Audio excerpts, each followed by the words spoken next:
Salve enteada de Inter, chegando com as movimentações do mercado colorado que deram uma agitada nas últimas horas. Já desembarcou em Porto Alegre o atacante Wesley, jogador que estava no Cruzeiro nesta temporada, que teve seu melhor momento em passagem pelo Palmeiras. Ele veio para fazer exames e em aprovando, e tudo indica que está tudo certo, né? Estava à disposição lá do time da Raposa, ele vai assinar contrato com o Inter. O Inter vai pagar pelo Wesley um valor diferente do que foi noticiado em primeira instância, que era 2 milhões numa quitação de dívida, 2 milhões de euros, né, que o Inter assumiria por parte do Cruzeiro junto ao Palmeiras. A Leila Pereira, a grande Margaret Thatcher do Palmeiras, como eu costumo dizer, ela refutou essa possibilidade de se vincular a um novo contrato de quitação dos dividendos. E com isso, então, a Leila exigiu que, para o Inter levar o Wesley, então o Inter deveria pagar o Cruzeiro, o Cruzeiro pagaria, então, o Palmeiras. Assim, o Inter conseguiu tirar 60% desse valor como o seu custo, que bate na bagatela de 1.200.000 euros. O que redunda naquele valor que o Inter deve receber do Corinthians pelo Pedro Henrique. Ou seja, no frigir dos ovos, o Inter está liberando o Pedro Henrique e trazendo o Wesley para ser o Pedro Henrique. Não em característica, não em perfil, não em rendimento, estou falando da peça dentro do elenco.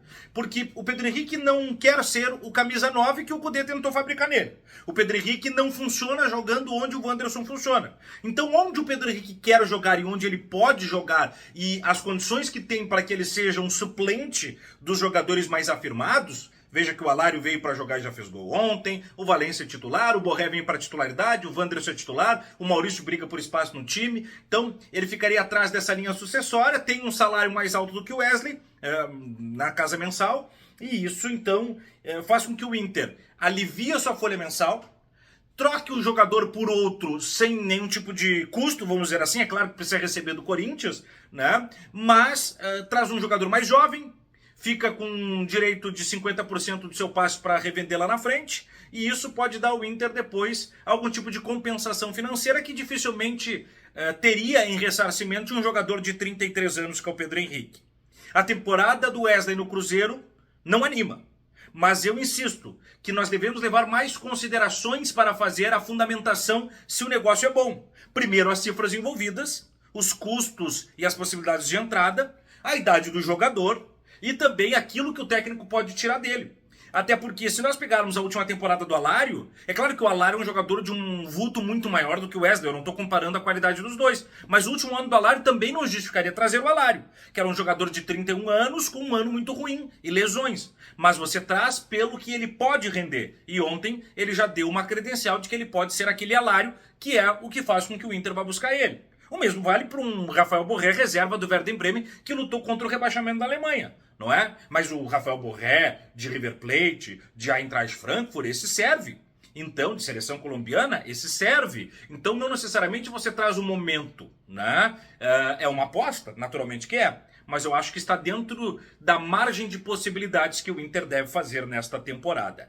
Ele deve ser inscrito ainda no Gauchão, que encerra as suas possibilidades de inscrição às 19 horas desta sexta-feira. Um outro jogador já encaminhou o acerto com o Inter e é uma novela que chega ao final, com um final feliz para o Colorado. Eu estou falando do Thiago Maia. Lembrando, o Inter ofereceu 3 milhões, o Flamengo queria 5. Eu sempre bato na tecla que entre os 5 e o 3, para o negócio fechar, 4 é o que o Inter vai pagar. Porém, o entrave que ainda está mantendo essa negociação num status de em aberto, é o percentual que o Inter fica numa revenda posterior, que pode variar de 30% a 50%, depende do quanto o Flamengo também vai conseguir repuxar lá do Lille da França. O Inter quer 50%, o Flamengo oferece 30%. Vamos ver como é que se desenrola isso. Mas é o único detalhe e ele deve ser dirimido para que então o jogador venha para o Inter. O que pega é que talvez não dê tempo disso se resolver até amanhã às 19 horas para inscrever o jogador no Campeonato Gaúcho. Então o Wesley deve sim ser reforço ainda para o Gauchão. Thiago Maia deve ser um reforço para a Copa do Brasil. Não deve ficar à disposição do Campeonato Gaúcho. Assim como o goleiro e o lateral esquerdo que o Inter ainda busca no mercado e que certamente será muito difícil que o Inter apresente até esta sexta-feira. Devem ficar à disposição mais para frente, o lateral esquerdo podendo chegar inclusive no meio de temporada. E para fechar, um assunto que ontem deu burburinho na rede social e a gente tem que colocar as melancias organizadas para o andar da carruagem. O Oscar. O Oscar está livre da China e poderia assinar com o Inter. Calma lá, Calabreso. O Oscar não está livre do futebol chinês ainda. Ele vai cumprir o seu contrato, que data do final desta temporada. O que o Oscar informou é que não vai renovar vínculo com o clube que ele defende, o Xangai, lá do futebol chinês. Depois de 8 temporadas ele volta, ele tem possibilidades de voltar ao futebol brasileiro. Ele pode ir para outro centro, Estados Unidos, Emirados Árabes, esses lugares que estão recebendo os grandes figurões e pagando bem. Porém, o Oscar já insinuou muitas vezes que gostaria de fechar o seu arco de carreira no Inter, e o Inter já sinalizou que gostaria de ter Oscar. O que eu estou imaginando? O Inter vende Maurício no meio de ano e já oferece um pré-contrato para o Oscar para que ele assine no começo de 2025. Quem sabe com o Inter já na Libertadores, já com título recente, e aí seria um projeto mais encorpado, com aspecto financeiro também saudável, e aí ele viria para ser essa peça de meio, ao lado de um Alan Patrick da vida. Então, vejo com bons olhos que esse negócio ele pode se desenvolver, mas ele só se dará a partir da temporada que vem. Como último argumento, o pessoal da Revista Colorado informou que o Vitão de fato vai assinar um pré-contrato e assinar em definitivo com o Inter por 5 anos. Eu vejo esse negócio como uma extrema habilidade negocial do Inter. O Inter vai se valer de uma situação geopolítica do leste europeu, vai viabilizar uma vinda por empréstimo de um jogador jovem, promissor, com possibilidade de revenda na frente, mas que vem por empréstimo.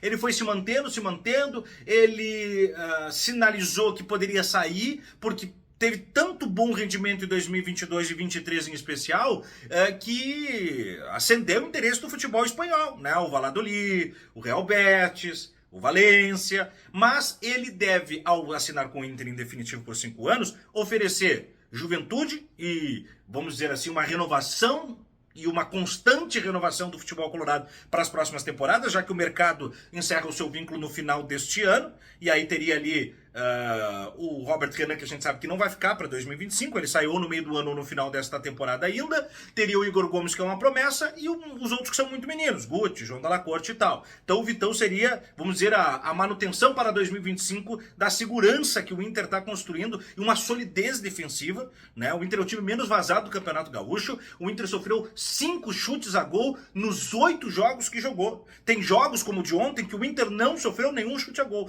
e isso é um dos grandes dados que deve ser trabalhado para que então se valide a manutenção desse jogador, que rendendo cada vez mais e melhor, se valoriza em mercado e num vínculo de longo prazo faz com que o Inter possa até vender ele antes do final destes 5 anos, mas que pegue um bom valor por isso. Então, o mercado colorado anda muito bem, obrigado para quem perguntar, e os resultados estão aparecendo. O Inter vai se consolidando no gauchão, já está classificado antecipadamente antes das 3 rodadas finais para a fase de matas, é líder, tem o melhor ataque, a melhor defesa. O Inter tá bem. Tem coisas para acertar? É claro que tem, mas está em busca da batida perfeita. Cheguei no oferecimento Noig Bauer, a nossa história chocolate. Você deixa o like no vídeo, se inscreve no canal, manda também teu comentário e vem com o Intias. Tchau!